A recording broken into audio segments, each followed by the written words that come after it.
So Mark Sanchez is on pole once again, but this time Andrea Scolaro is next to me in the front row. And it's lights out and the vehicle looks like Scolaro got a jump start or something, but he's clearly ahead of everyone. Meanwhile, the two Aston Martins battling with Sanchez. Then they come into the first corner. Sapitsky goes up the inside, but he locks up a bit. Toralbo has a better exit speed, and now he is in second place. And now I think Sanchez battling with Benza in the Ferrari. Yes, but oof, Sanchez goes off the track. And oh no, he gets tangled by the other Ferrari from Mikel. That's a disaster for the Williams at the moment. Meanwhile, Nizar in the other Williams battling with Benza into turn 6. He goes to the outside, Benza covers. But Nizar does a very nice switchback and he takes the place. So he overtook the Ferrari. So what's the situation in front? Scolaro leading, then comes the Aston Martins, then Nizar Sharif in the Williams, then Benza in the Ferrari, Fori in the Renault, Richard in the green livery Alfa Romeo, then Iker and Sanchez now in last place. So we are starting the second lap. What happened to Scolaro? He's coming into the pit lane. I don't know why. Maybe because I can imagine that for the jump start he got a penalty or something, but we will see later as the race going on. Benza trying to make a move on Nizar once again or regain the place. Nizar holds on to the outside. Benza didn't able to make the place yet, but we will see later. And then Iker in the other Ferrari challenging Sanchez for P6. Oh, he dives down the inside on Ricard. He goes too deep and the other Alfa Romeo is ahead. And Iker has a bad exit and he goes off the track a bit. He's wiggling. No, he hits Sanchez once again. What's going on here with the Ferrari? He goes off the track once again. And now Scolaro is passing. Oof, that was very close there. So let's see what happened at the start. So he has a green light, but it didn't disappear until now, and that's why I think he got a penalty. So let's see Sanchez on board. So yes, he's waiting a bit further than Scolaro. I think that was a problem with the light system, that's really unlucky there. And now Sanchez trying to recover some places that he lost at the start thanks to Iker. Ricard is ahead of him in the Alfa Romeo. And Sanchez goes up the inside. That was a very easy pass for him. He's now already in P5 at the moment. And then we are watching Benza, who challenging Nizar again, who goes very wide into the last corner. He has a really good slip seam there, but he has to go to the outside. But let's see, Nizar has a good top speed too, but Benza is a bit ahead, but Nizar has the inside line. Who breaks later? Looks like Nizar, but Benza, no, there's not enough room there. For Nizar holds the place once again. But Ben said no, he doesn't do a move there.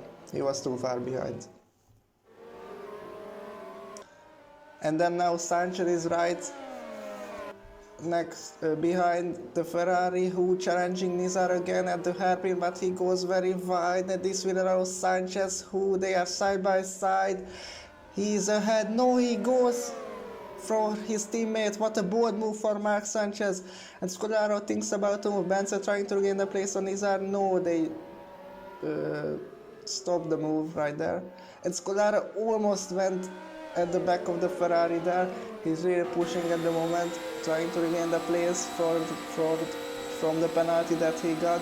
But Benza is really fast on the speed. He dives down the inside. Bold move there, but Nizar has the switchback. They are side by side. Nizar has the inside line once again and he regains the place. Benza's move was unsuccessful there.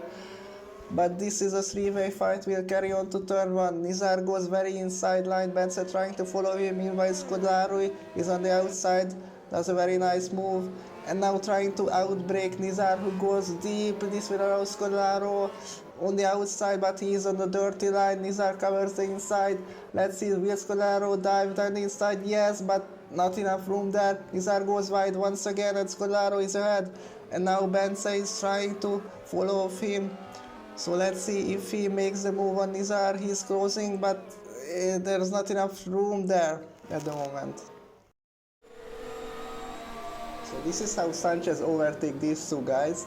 Bence goes very wide at the hairpin.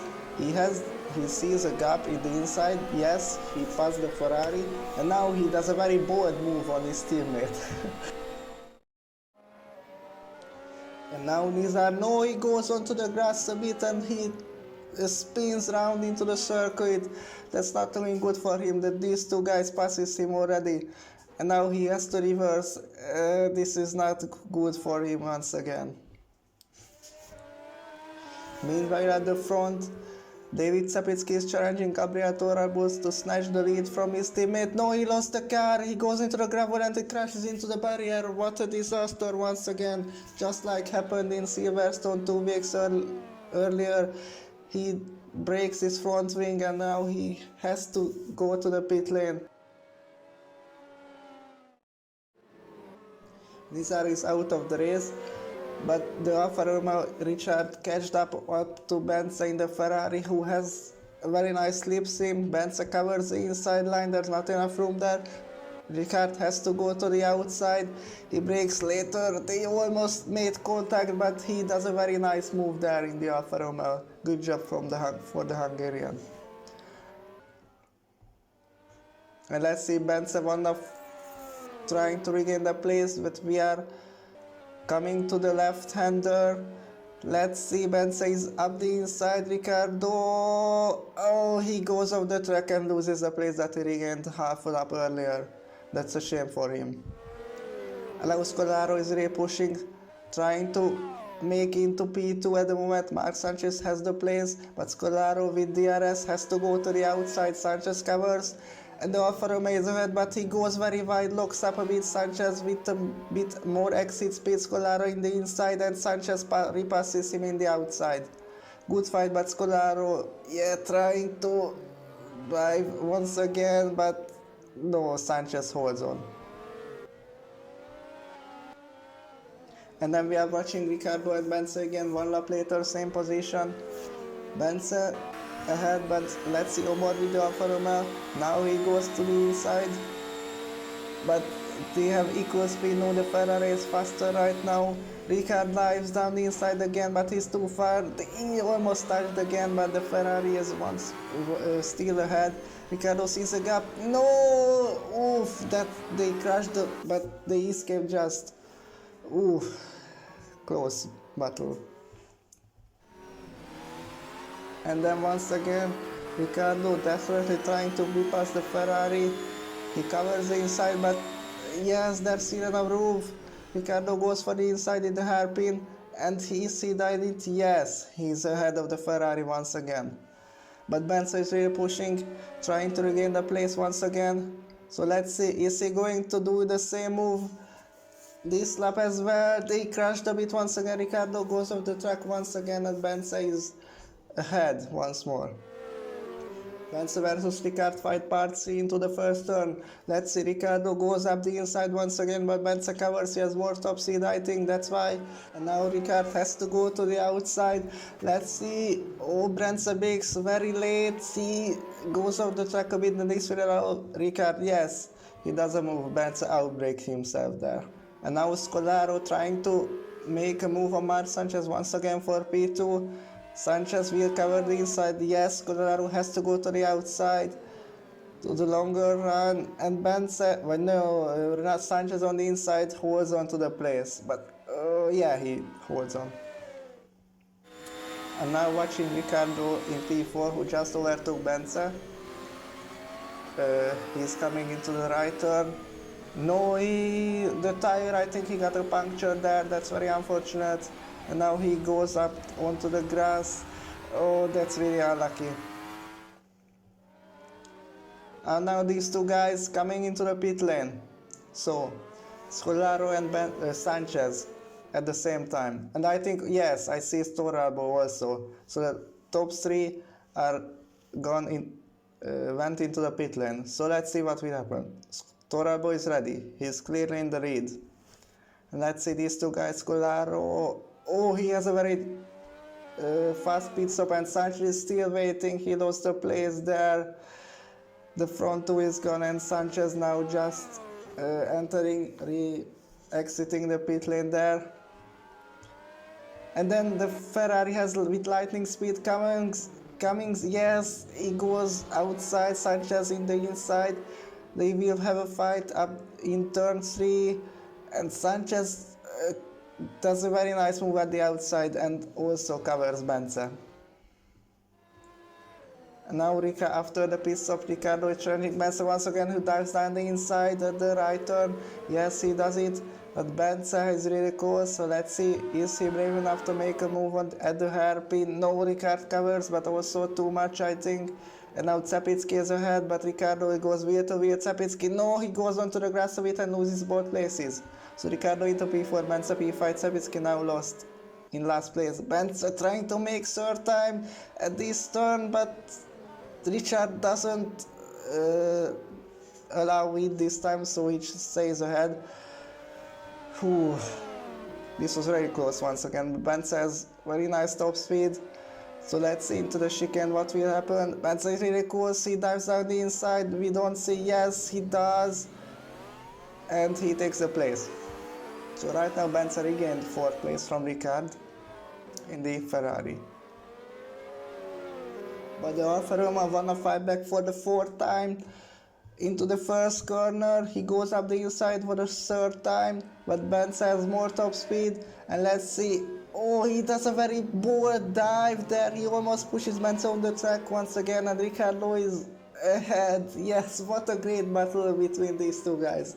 At Oris, Bence does a move up the inside, and now he is also ahead of the Alfa Romeo, but Ricciardo is really close. Bence didn't defend the inside line. Ricciardo tires down, they collide a bit, but Ricciardo goes onto the gravel, cuts across the track, and Bence passes him. And now Czapicki with a lot more speed coming into the hairpin up the inside, but Ricciardo defends it very nicely and he holds the place. And now again for the 5th time into the first corner. Let's see what will happen. Bence will recover the inside. No, this time Ricciardo goes up the inside, but the Ferrari has a very good top speed. Is he going to dive? Yes, he stays on the track, and what a beautiful move from the Alfa Romeo once again. So up into P4. But Bence, no, he close, but not quite close enough to make a move again. But let's see. Oh no, he's very close this time. There is a room up the inside. They are side by side, and just Ricciardo holds. Yes, he breaks later. And Bence has more speed up the hairpin. He goes up the inside. And let's see what will happen. Ricciardo has to go to the outside, and Bence, they are side by side. Ricciardo almost goes off the track, but the Ferrari is once again ahead of the Alfa Romeo there. Good job. But Ricciardo, is he dive up the inside? No. He has to settle for now. But he did this two turns pretty much better than the Ferrari, and now he's almost side by side. They are almost side by side. And let's see what will happen. Ricciardo goes up the inside line, and he does a very bold dive, but Bence stays ahead. No, he goes to the outside and he overtook the Ferrari once again. And yes, he covers the inside. This is very intense battle right there. And now Bence is in the same situation that Ricciardo was in the last couple of laps.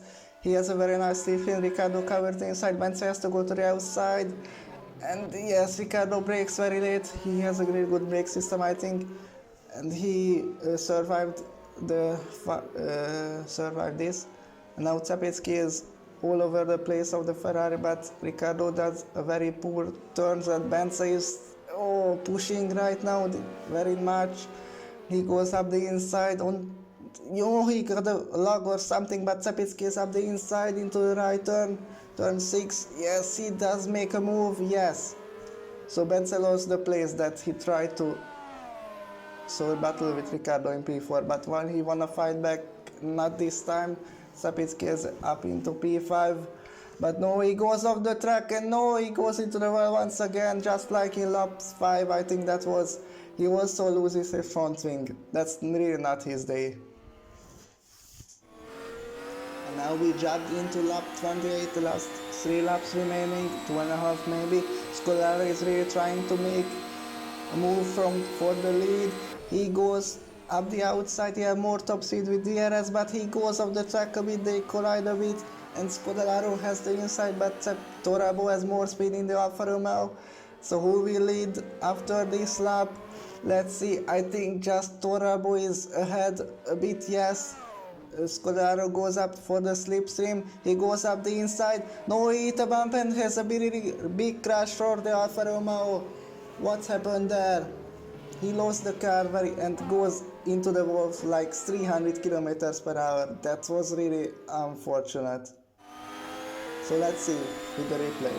He goes for the slipstream, he goes for the inside line, and oh, that was a bump, I think, that caused this big accident there. It's really a shame because he fought so hard to trying to regain the lead, but he lost it in the end. Now Marc Sanchez is really close to Torabo, we are on the last lap anyway. He closed, he did a better turn. Let's see, will Torabo defend it like crazy? He didn't leave a space up the inside. Sanchez has to go to the outside. He brakes very late, he goes into the escape road. Now he has to give back the position to the Alfa Romeo, I think, because this is the rules. And yes, he does it, but he goes wide. Sanchez in the inside, no, Torabo covers, and he wins the Eifel Grand Prix at the Nürburgring. What a close battle for the last 3 laps. This was fantastic. And now Scolaro comes home in P3 with no front ring. That's a disaster because he wanted more from that race. So these are the results. Gabriel Torabo won ahead of Marc Sanchez just 0.1 second. And then Scolaro with 40-second distance, and then comes Ben Ricciardo and